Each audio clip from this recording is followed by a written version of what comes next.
How does an American first president respond to this dramatic escalation? Joining us now to discuss, Florida Congressman and former Green Beret Commander Michael Waltz and former Deputy Assistant Attorney General John Yoo. Gentlemen, great to have you. Thank you. Hi. On his way up to New Jersey, President Trump had this to say about Iran. Iran is showing their colors. Going to work out very nicely. Iran is in big trouble right now. Their economy is crashing. It's coming to a crash.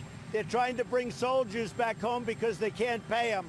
A lot of bad things are happening to them, and it's very easy to straighten out, or it's very easy for us to make it a lot worse. Congressman, is that a bit of a warning shot?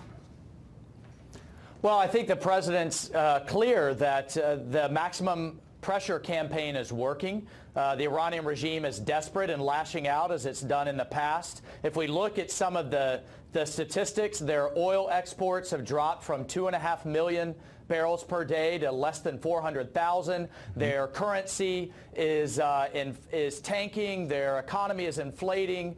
It is working, and they are lashing out as they've done in the past. And this is part and parcel to the other attacks on tankers and other things that they've done. So I think, at this point, we need to keep up the pressure. The president does need to be clear that we are not looking to go to war, that we are looking to drive them back to the table where we have the advantage to strike a better deal. And I'll remind folks, the reason they came to the table in 2012 in the first place for the Iran deal was that the sanctions regime was working so well then. The thing the regime cares about the most is its own survival, not its people, and its back pocket and its wallet. To our attorney, John, what about these actions by the Iranians going after ships in international waters?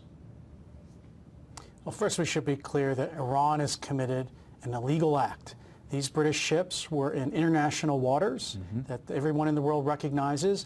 Every nation has the right for its ships to freely sail in those waters. Seizing them is illegal. The second point we should keep in mind is that American ships have the right to defend themselves. This is exactly what Iran did in 1987 and 1988 when they started to get frustrated, the Iran-Iraq war. They started attacking tankers, and the U.S. Navy stepped up and started escorting convoys of tankers through that exact same strait. Iranians attacked those naval ships, and the U.S. Navy took out several Iranian ships, several oil platforms, caused a lot of harm to Iran's Navy, and Iran stopped. If Iran is risking a confrontation like that again, and I'm afraid the U.S. Navy will have to defend American ships in that strait. Congressman, I interviewed former Special Ops Commander Admiral William McCraven last night. Here was his take. The United States does not want to go to war with Iran, and the Iranians clearly do not want the United States to go to war with them. It benefits no side. So I think we need to be thoughtful about how we approach this. We need to recognize this is kind of the way business is done in the Gulf. They will continue to test us. I'm just concerned as we continue to ratchet up the rhetoric that it will serve neither side well. Congressman, do you agree with the Admiral?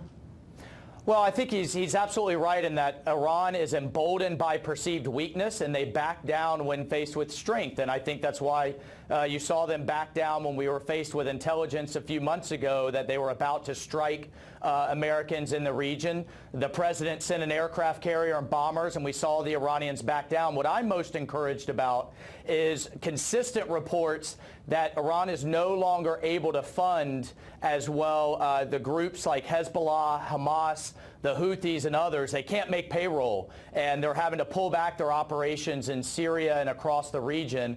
The regime is in desperate financial straits. They see an existential threat, and they are going to try to create a crisis, both to divert its domestic populace and to galvanize the community to try to back down. I encourage the president to keep up the pressure. It's working. Congressman Michael Waltz, John Yoo, thanks so much for your time.